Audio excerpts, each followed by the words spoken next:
ये कहानी है एक गुजरे वक्त की, जब इक्तदार पर काबिज था एक यजीद। यजीद के पास हर ताकत थी।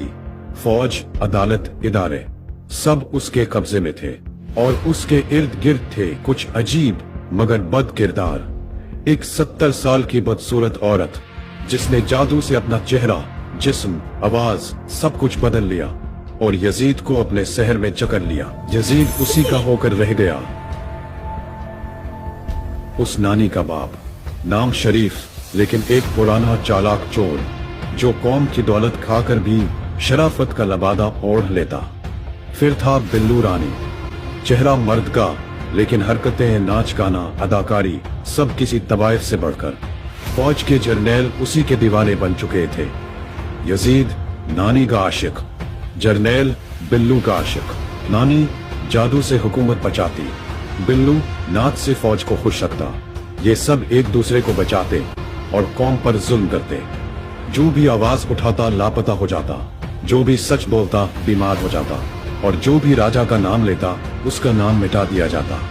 कौम डरी हुई थी, खामोश थी और कुछ लोग तो इन्हीं जालिमों की हिमायत थे।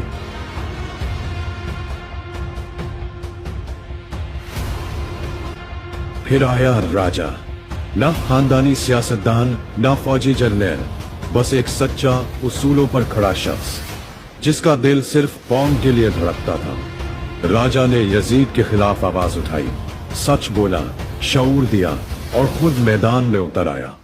लेकिन राजा के साथी या तो डर गए या दुश्मन से जा मिले। राजा अकेला रह गया और उसे अंधेरी काल कोठरी में डाल दिया गया।